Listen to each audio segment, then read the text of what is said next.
Mad City is just updated and we have a bunch of new stuff to go through, so let's go over everything. Yeah, again, another update. It seems like they're just going back to back to back updates. We've had Note 2, Note 3, 4, 5, and now we've had this update. Literally absolutely crazy with these Mad City updates. So let's cover everything, and immediately if you become a hero, you will notice with the desert, it has actually expanded. It's a lot bigger and it looks like a whole new desert. The map expansion update basically removed the desert and put the pyramid over here near the gun store, which was a very interesting decision, and it was a tiny little desert. Now it actually feels like we have a whole desert. As you can see here, we even have a tunnel here that you can just drive under. Yeah, pretty cool. I'm actually a big fan of this. And that's not all. As you can see here, the rift in the sky is now white. It is the exact same size, I believe, as it was before, but now the pink on the rift is completely gone, which is very mysterious. I'm not quite sure why that's happened, because as you can see on the screen now, this is what the rift used to look like. It had white and pink. Now it's just white. Now let's get into one of the major changes in this latest update. The military base is under reconstruction. If you remember in the previous video, you can check out the video up there. They added the 5th and final note, and it mentioned how an anonymous benefactor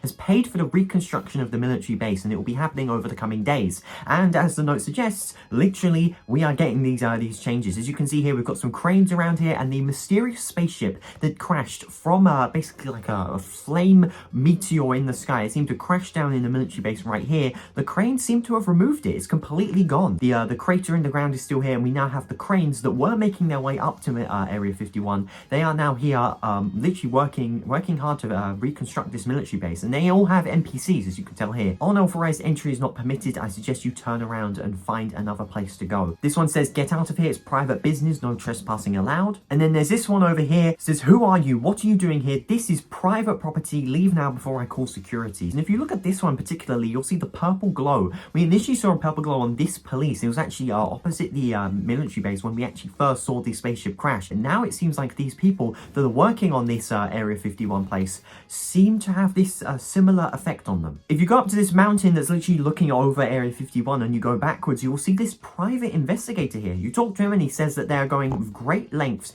to keep everything under wraps, and I'll have to dig deeper to uncover what's really going on. So I'm assuming this person is trying to investigate and find out what is going on, because it's some very shady business. Keep an eye out on this military base. I'm sure in the next Mad City update this will be even more developed, and eventually we'll have the finished product pretty soon. So that's basically everything regarding the military base and kind of lore based, but now we're going to go into 2 new vehicles. As you can see with Cityside County, we have this town, we have kind of the garage, we have the rift here, the Mad City sign. You'll see that near this Gab NPC, who is someone that makes vehicles, there is actually a brand new vehicle. This is the Deadringer. It costs 1.2 million cash. We're going to buy it and we're going to try it out, and this is actually a convertible. I think this is the first convertible that's been in the game since the Veep. Does the Veep count as a convertible from Season 6? I'm not sure if it does. It just has like an open roof, so I guess it does count. Looks absolutely incredible. It's got an engine on the front. It's got 2 seats on it. It looks really nice. I actually really love this vehicle. We're going to give this vehicle a speed test down the main straight. We're going to start kind of by the jewelry store, and we're going to finish a boardwalk. Okay, we've got a full tank of boost. We're going to start at this white line here, just past the behind the yellow line.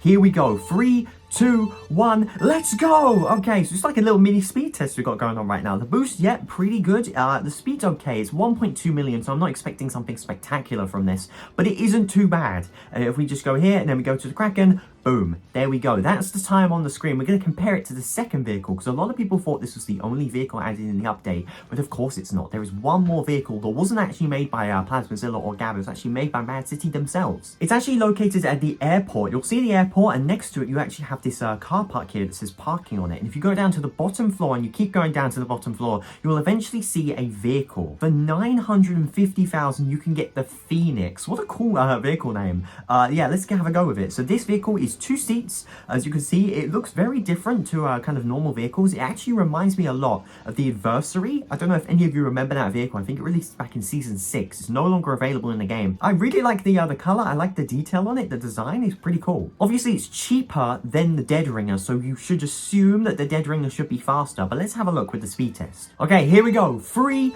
2, 1, let's go! Okay, so this boost comes out of 2 sides on the back, and we're going forward. Okay, it seems a very similar speed. In my opinion, it seems like it's the exact same speed. We're going forward, we're going to have a look, and boom, there you go, that's the time. So as soon as we left that little platform, that's when the time stops. In my opinion, it's the same speed. If there's a few milliseconds different, then they're basically the same. It's just down to human error. So yeah, there we go. I'm pretty happy with these vehicles, to be honest. I really like the Deadringer. I love how it's a convertible. This vehicle is also very cool as well. I think it's kind of good for kind of a middle of the road player who's like trying to grind, trying to get something that's good. I'm loving how they updated last week, then they've updated like every day for 4 days in a row, and now we've got another pretty big update with lore, and we've got 2 new vehicles as well. So what's your favorite part of this update? Let me know in the comment section down below, and make sure you subscribe, because if there's another update, maybe the military base will be even more constructed, even more built up. Make sure to subscribe, because if you tap the bell, you'll get notified as soon as I post new content on that update. The latest update removed the secret notes that were related to the lore and this anonymous benefactor. If you're curious about that, you can click that video up there, because I go over all 5 of the notes and what this means for the future of Mad City. If you want to check out this video down there, I played Mad City on controller. It was really funny, a big blast. It was a lot of fun, so you click that video down there to have a look at my experience playing Mad City on a controller. Thank you so much for watching this video. My name is ADMD, and as always,